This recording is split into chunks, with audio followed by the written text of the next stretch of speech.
Welcome back. You're watching KTN Prime. Now, opposition chief and ODM party leader Raila Odinga was among thousands of Kenyans who turned up to view the body of the late retired President Daniel Arap Moi at Parliament buildings. Odinga described the former president as a cheerful man since he knew him in 1958. Other leaders who paid their last respects to Mzee Moi include Chief Justice David Maraga, Wiper Party leader Kalonzo Musyoka, as well as legislators who had attended a special sitting, as Chris Thairo now reports. Fresh from Addis Ababa, Ethiopia, where he was attending an AU summit on Africa's economic and governance agenda, ODM party leader Raila Odinga arrived at Parliament buildings to pay his last respect to the second president of the Republic of Kenya. And as is tradition, Odinga waved a black fly whisk thrice over Moi's body.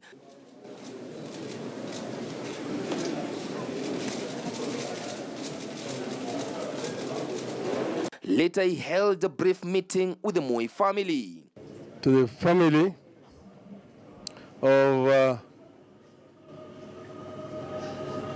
our President, Daniel Arap Moi, on behalf of the family of Jaramogi Oginga Odinga, and on my behalf of my family, would like to convey our heartfelt condolences. We would like to appreciate that you came to pay your last respects to Mzee. It shows the respect and the honor that you had for him. We are very, very grateful for that. We are also grateful that you will be with us tomorrow at Nyayo Stadium. The former prime minister, who once served as a cabinet minister for energy between 2001 to 2002 under the Kanu regime, described Mzee Moi as a cheerful man. Mzee has lived a full life. He was very cheerful. Even the last time I met him in Kabarak, he was as humorous as he had been before. And he has traveled a long journey. He has taught many people many different things. And we just say that may the Lord rest his soul in eternal peace. The ODM party leader also confirmed that he will be attending the Tuesday memorial service. And I came to know him for the first time in 1958. Up to now. So I've known him for a long time. And has done a lot of things for this country. Today is not a day to say anything much, just to convey our condolences. Wiper Party leader Kalonzo Musyoka, accompanied by his son and other Wiper elected MPs, also paid their last respect to Mzee Moi, describing him as a peace-loving person. If you imagine that Mzee was able to save this continent, this country, from what was happening elsewhere in Africa during those days of scientific socialism. If you are not a communist, you are not seen to be progressive. But Mzee held on to that.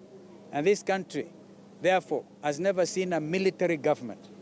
The whole of West African region, for instance, wameona shida nyingi sana because of military coup d'etats. We were spared that problem here. And Mzee held strong. So this time, let us celebrate him. Ford Kenya Party was also represented by party leader Bungoma Senator Moses Wetangula. Kupenda kuona damu ikimwagika popote pale.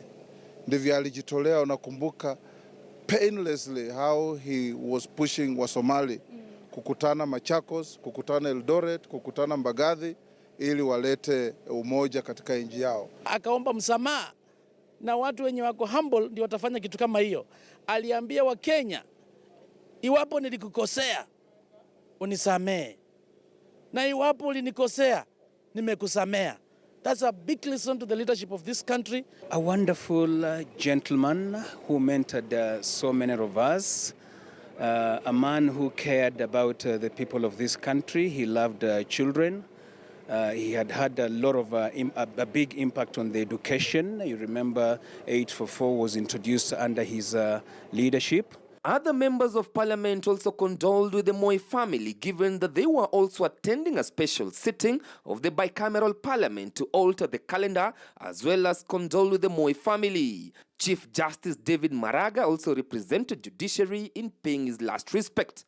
And that marks the end of the 3 days that was set by President Uhuru Kenyatta to view the body of a man who has been in active politics for 47 years and ruled this country for 24 years. And now focus shifts to the Nyayo National Stadium, where there will be a memorial service come tomorrow before the final rites are done on Wednesday at his Kabarak home. Chris Dairo, KTN News at Parliament Buildings. Now, a quick